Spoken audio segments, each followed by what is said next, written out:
So, what is going to be your opening here, do you think? Okay, that's an easy choice. E2 to E4. E2 to E4. Yep. Excellent. Right. So I like the openings. It gives me some time to evolve my own openings. Yeah, I mean it's the easy time of the game. You can't make any mistake really, or big mistake, and you just bring out your pieces for now, and then, well, as it progresses, it gets more serious. Yeah.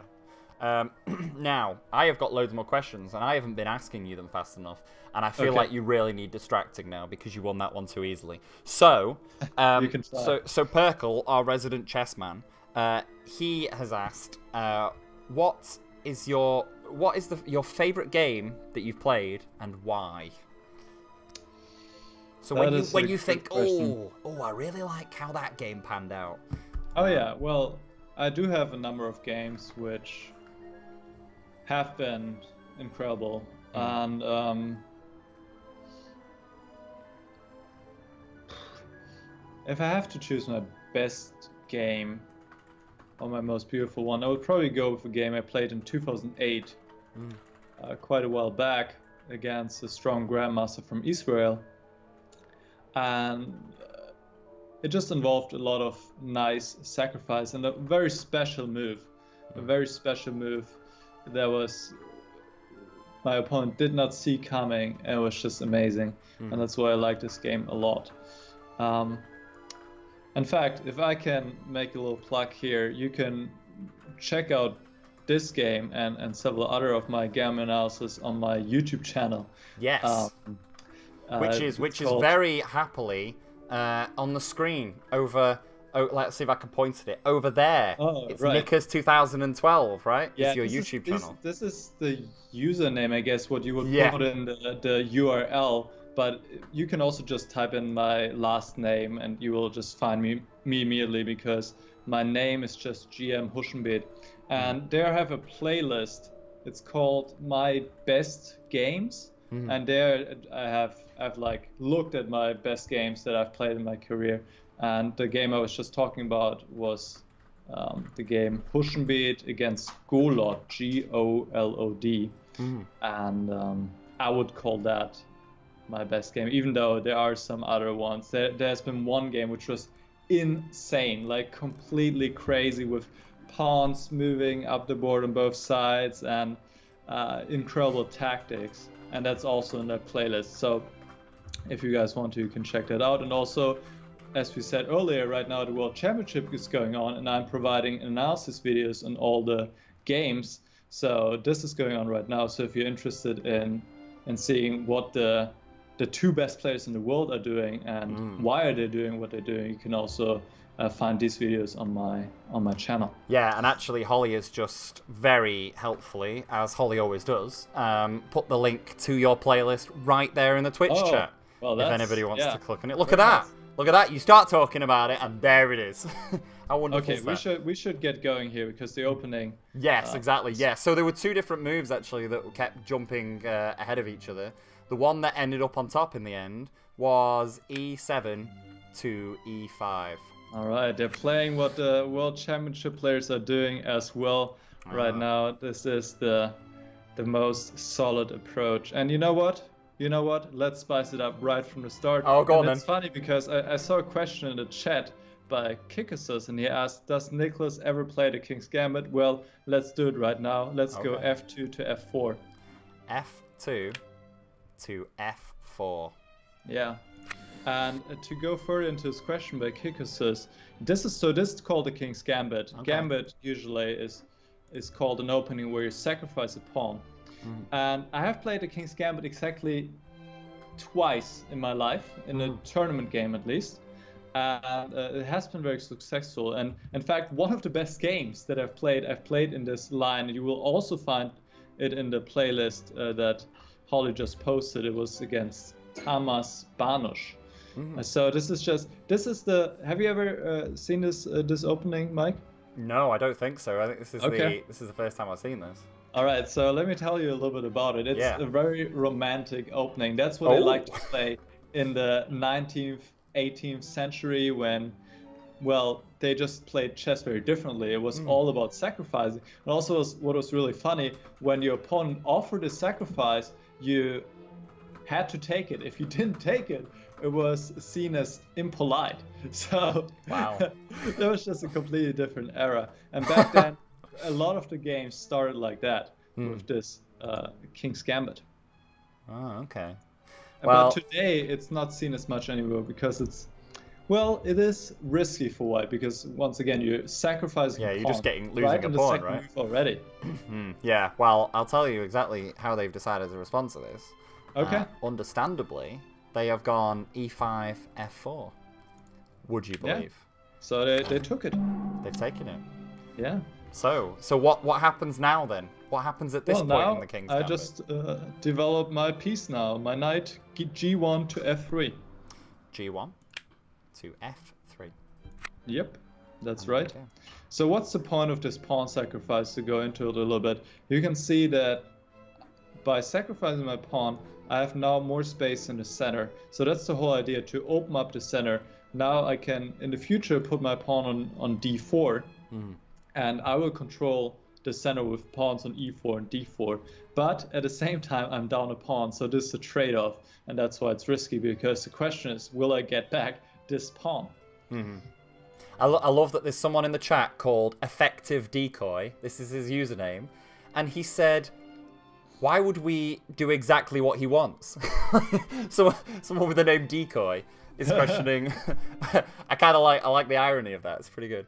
Right, I'm going to distract you with more questions. Oh, here we go. So Holly wants to know. Holly, who has been ever so wonderful in the chat for us, would like to know who you think is going to win the World Championship. Oh no.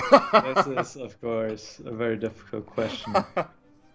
Well, what I can say so far from the match, how it has been going. Yeah. Carlsen, the reigning champion, Magnus Carlsen from Norway, he's been pressing very hard in the last two games. He was so close to winning. But in both games, Kayakin from Russia, the defender, the challenger, excuse me, he has been an incredible defender, and actually that's what he's known for too. So he managed to escape from clearly worse positions in both cases. So Kayakin really has to do something, because he cannot defend every single game. At some point he will crack and lose. So the trend is looking good for Carlsen, but it's such a short match, anything can happen. But right now, of course, I have to go with Carlsen, that's for sure. He's been in great shape so far. He's putting on a lot of pressure, and well. When you say he's been in great shape, do you mean his muscles? Because he's a muscly guy, that man. He's very. Yeah, I think that's why Holly likes him. No, he's been playing very good chess. Playing very good chess. He just missed those opportunities that he had to take the point home so far. But if he keeps it up like that, and Kayakin doesn't come up with some better play, then Carlsen should win. Right, well, back to this game, and the move that the Twitch chat are making is g7, g5. All right, yeah, that's the most common move in this position. Okay. To defend the pawn on f4 once more. Yeah. And I'm going to go knight b1 to c3. b1 to c3. Yep. Nice. I think lots of people in the chat have started to cringe at the at my Magnus joke there about him being in good shape. Which I love, obviously, as a British person. I love to make people cringe. So, so that's hit the spot exactly where I wanted it to. Now, I had another question here. Let me see. We had a question from another of our regulars, Kual. He actually asks if you have ever played against either of the world champions. I have not. You have not? Unfortunately. Oh no. Do you think, can you see that happening in your future? I would definitely like to, but it's tricky, because those players, they usually compete in close tournaments, so they just play against each other all the time, so the top 10, top 20. And for me, I'm a good player, but I don't get there. I'm far away from these circles.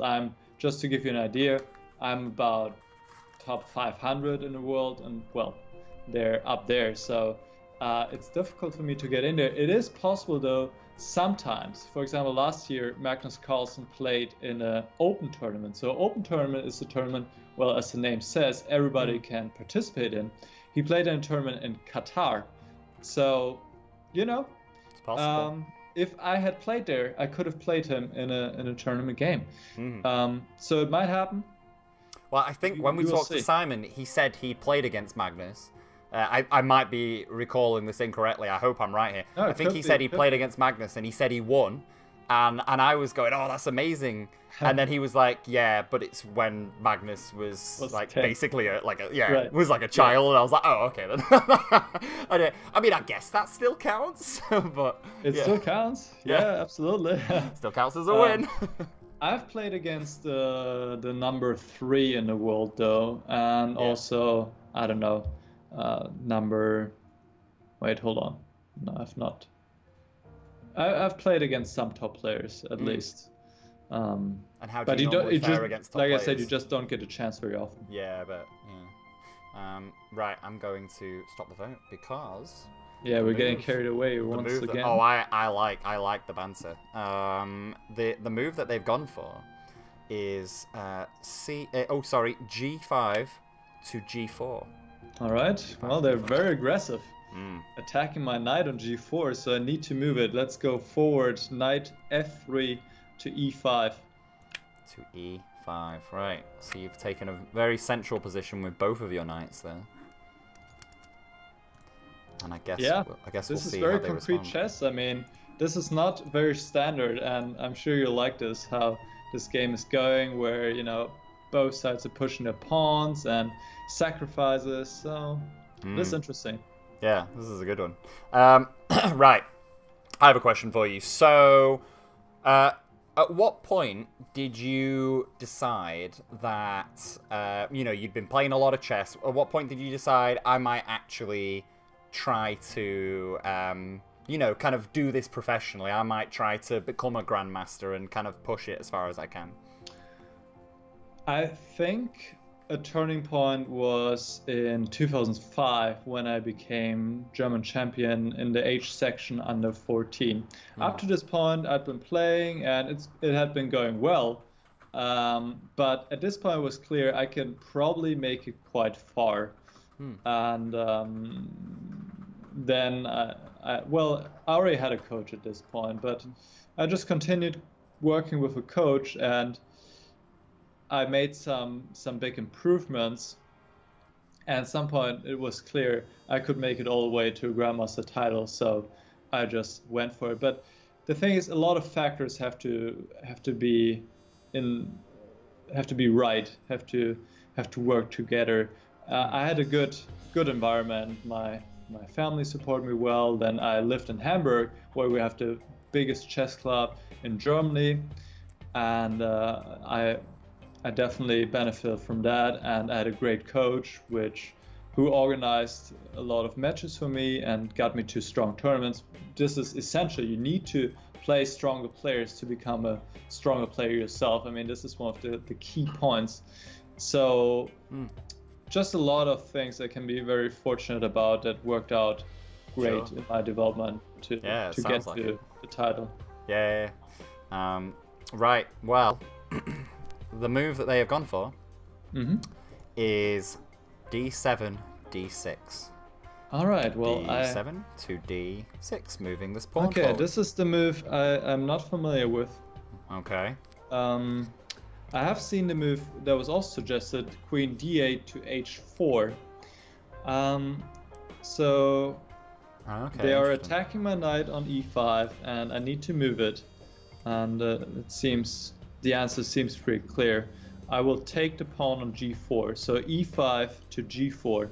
E5 to G4. Right. Okay. Doubling back to take that pawn that was previously trying to take your knight. Oh, that's right. Yeah, that's nice. There's a nice bit of revenge there. That's good. Yes, and now I have won the pawn back. Yes. that I gave in the second move. Yeah, that's nice. Right, so I'll open the vote up again to the chat. And I feel like I should just say again, because I haven't said it in a little while, if there's anybody who has joined the stream recently, or just joined now, and has no clue what is happening right now, let me explain it to you. This is Pure Chess, the game Pure Chess that you're looking at right now, from us, Ripstone Games. We're a developer and publisher. And what we normally do when we stream multiple times a week, and a lot of the time we'll play chess, but against me. And the chat normally always win because I'm terrible at chess. I'm trying to get better. And I feel like I'm learning some things today. But a lot of the time I lose. So what we decided to do today is give you guys somebody actually good to play against. So Nick over there, on this side of the screen, is a chess grandmaster. And right now you guys can enter chess moves into the chat to vote on the moves to make against him. The instructions on how to play, let's see if I can point in the right direction, are over in that corner of the screen. So read through those. It's really simple. Just copy what everybody else is doing. It's just the space where you want to move from to the space where you want to move to, and hit that enter button. And then you can maybe beat him at chess, although you guys have already lost once, which... I mean, it's not that. I was going to say it's embarrassing. It's not that embarrassing. You're playing against the Grandmaster. It would be more embarrassing to lose against me, I think. But yeah, let's see if maybe this game can go a little better. All right. The next move that the chat have collectively decided to make, quite a lot actually, tons of votes for this, is D8 H4. Right. So in fact, it's the move that you just called out. Yeah, and in fact, people have been saying in the chat that this move should have been played one move earlier. And but even then, white is absolutely fine. Just to point this out, if black had played this one move earlier, then it could have gone G2 to G3, and then take on G4 next move. So. It's not like you missed a great chance. No, it's not like, oh no, everything's lost now because of that one mistake. Yeah. Alright, here I only have one move available because the queen is giving a check and attacking my knight, so I have to deal with both. So I go knight G4 to F2.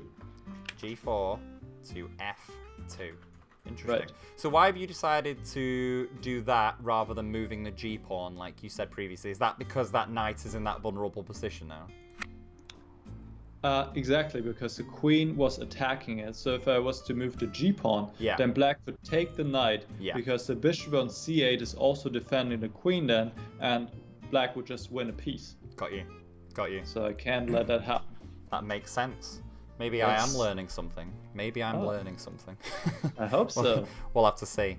By the way, to everybody, a little bit more explanation about this game. If you guys do manage to beat Nick in this game, then you're all gonna win and get a free Ripstone game. Essentially, we're gonna give a free Steam key to everybody in the chat. So you know, just in case that happens, you might want to stick around for a little while because everybody likes free games. Or so is what I have seen. Becoming a grandmaster, right? So correct me if I've got this wrong. You have to get a ranking of what, 2,500 points? Yeah. Look at that! I did some research. You talked about this. How good am I? Simon a little bit, but that's how it works. So there's a FIDE rating. FIDE is the World Chess Federation. And the FIDE rating is called ELO, E-L-O. And this is how you can tell how strong a player is. So you need a rating of at least 2,500, so 2,500 rating points to become a Grandmaster. Plus, that's not the only requirement. You also need 3 Grandmaster norms, and you can achieve those in tournaments by achieving a particular performance. So you have to play a really good tournament as well as have a specific number of title players you play against. So a lot of criteria have to be fulfilled, and it's not an easy thing to do. And just to give you an idea with the rating, what it means, 2,500. So a regular amateur player, a club player, I would say is about 1,500. And the world champion, Magnus Carlsen, who's playing in the World Championship match right now, is 2,860. Right. So you gotta be really good then. You gotta be really good too. Where the absolute elite starts at 2,700, and Carlsen is so good. He has like a 60-point lead up to the next player, which is a huge amount up there. I like to compare it to climbing the Mount Everest. Like the higher you get, the tougher it gets. Yeah. Because I would imagine that if he loses, his rating gets dragged back down quite quickly, really. Yeah, I mean there's a limitation to that. It's called the factor, K factor, which says how much rating points you can maximum lose in one game, which is for him, I think, 10. Okay. Which still would be a lot, but that would be if you lose against a clearly weaker player, like me, for example. So that doesn't really happen that often, but it can happen. And well, yeah, in chess, it's so much easier to lose rating than to win it, obviously. Yeah, I bet it is, yeah. So is it that every time that he plays in sort of, an official or match or tournament, does he always have to at least earn, kind of gain an extra +1? Or can he actually play people and his rating doesn't go up at all? Yeah, if he wins a game, he will always win rating points. But it always depends on how much rating his opponent has. So if his opponent is clearly weaker rated than him, he will win less points. And the lowest amount of points you can win in the game is 0.8. 0.8, so not even 1 rating point. So that's really not a lot, but that's how it works. Yeah. In general, if you play against a player with the same rating as you do, then with the K factor once again, then you win 5 rating points. So that makes it pretty tough. So just to illustrate, I'm at 2550 right now, 2,550 rating points. So 300 rating points separate me and Carlsen, which doesn't sound that much, I guess, if you consider you start from 0 and an amateur player is like 1,500. But for me to get up there, I need to play really good tournaments, and a lot of them. And a really good tournament means I win like 20 rating points. So you can do the math yourself. You need to play a lot. It would take a while, is what you're saying, yeah. Exactly. We're basically talking like hundreds of wins, really, aren't we? Yeah, I mean, depends against whom, but you would need to play consistently really good chess to get higher. And the thing is, the higher you get, as your rating goes up as well, it gets even more difficult to get higher. Sure. So it is a really tough job to get maths. there. And it's all the fault of maths. Let's burn maths to the ground, and then it'll be fine. Right. Let's burn what? Let's burn maths. It's all maths' fault. C8 G4 is the move that they're doing, which is this bishop at the back here. Really? Yeah, there we go. Which seems like an interesting move. Well, let's be completely honest. That is outright a blunder. Yeah. I can just take this bishop with the queen. D1 G4. This is just giving me a free piece right here. G4. So the thing here is, when you take this, they're going to take you straight back, right? Well, they can, but you can play it. D1 G4. They can, but then I will take with my knight. Yeah. And I'm just a whole bishop up. Sure. For nothing in return. So would you normally be okay with sort of like a queen exchange like that? Oh yeah, I don't mind the queens coming off necessarily. The